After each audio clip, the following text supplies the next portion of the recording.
Pollution, dérèglement climatique, pendant que certains nous prédisent l'apocalypse, d'autres construisent l'avenir. Ce sont les héros d'écologie. Ils ont déjà des solutions pour l'habitat de demain. Économiser de l'énergie, c'est aujourd'hui un point central de la réflexion sur l'architecture écologique. Comment convaincre de la nécessité de changer nos modes de construction et nos comportements en la matière? Il faut arrêter de croire que ce type d'architecture et ce type de construction, ça s'adresse à une élite. Aujourd'hui, il faut que ça s'adresse à tout le monde et tout le monde est concerné. Les héros de cet épisode démontrent chacun à leur façon qu'il est possible de construire des bâtiments peu gourmands à la fois en énergie et en investissement. Architecte et constructeur, Jacques Patingre a investi ses propres deniers dans son projet basse consommation. Sa maison bioclimatique est une réalité accessible. Depuis près de 30 ans, le village de Saint-Varan fait fonctionner ses équipements avec des énergies renouvelables. Une démarche écologique et économique pour la petite commune. En Belgique, le très high-tech et très design Hôtel D est aussi très économe en énergie. Son fonctionnement light ne se fait pas aux dépens des hôtes, bien au contraire.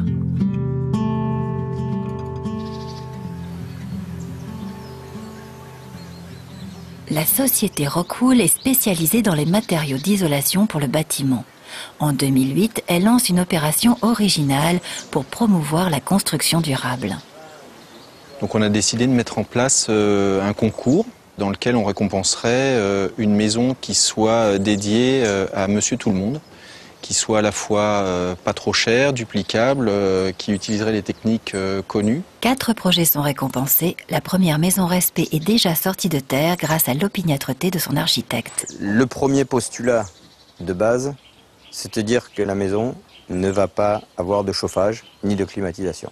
Et on est arrivé à créer une enveloppe du bâti très performante. Et en gérant les flux d'air à l'intérieur de la maison, on s'est aperçu qu'on n'avait plus besoin de chauffage.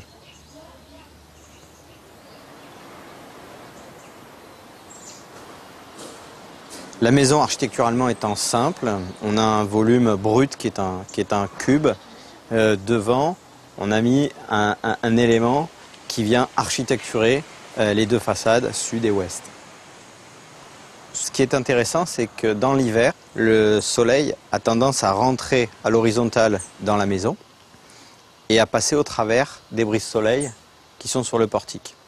En été, le solstice d'hiver est plus haut, donc à partir de là, on a mis des brise-soleil horizontaux, de telle façon à casser l'intensité du soleil sur le vitrage.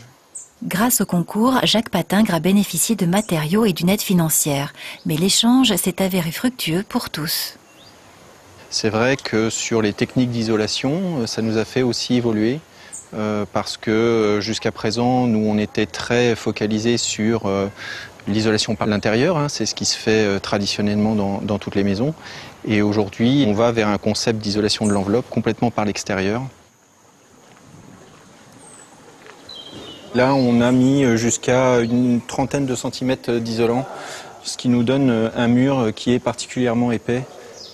La matière qui a été utilisée, c'est de la laine de roche, c'est de la laine basaltique, fabriquée à partir de roches volcaniques. Ce sont des techniques qui ne sont pas très courantes encore en France aujourd'hui.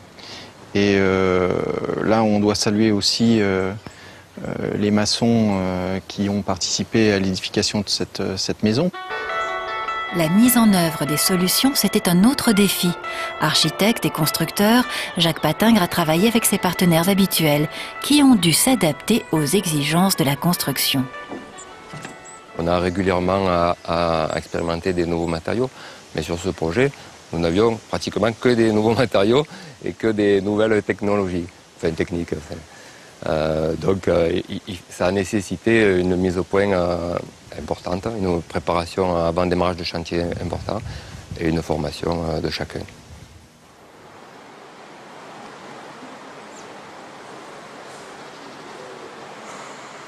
Dans la maison, pas un seul radiateur. Les solutions se trouvent ailleurs.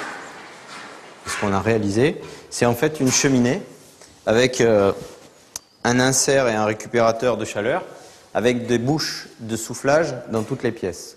C'est-à-dire que Je pense qu'en faisant une flambée, un quart d'heure après, la maison, elle peut monter à 23 ou à 24 degrés très facilement.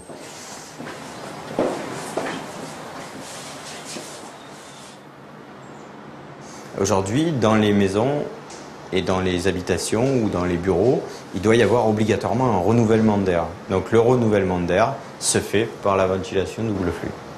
Elle extrait l'air vicié en récupérant les calories de l'air vicié en soufflant un air neuf. L'air vicié, c'est l'air qui est produit par les êtres humains, éventuellement de temps en temps la nuit les plantes, ou par rapport à un gaz brûlé d'une poêle sur un feu. C'est plein de choses, l'air vicié. Alors le puits provençal, il est plus intéressant en été qu'en hiver, puisqu'il apporte le confort d'été. C'est celui qui va venir remplacer la climatisation. C'est un tuyau qui est enterré sur 35 mètres de long, à une profondeur de 2 mètres. La profondeur de 2 mètres permet d'avoir une température de 18 degrés, puisqu'en fait le soleil, il atteint que les 70 cm de la couche terrestre. En dessous, vous avez une température qui est constante, c'est-à-dire en été comme en hiver, à 2 mètres de profondeur, en Provence, vous avez 18 degrés. Il y a quand même des sondes extérieures et c'est piloté de manière électronique. Donc on voit aujourd'hui que dans la maison, il fait 24 degrés.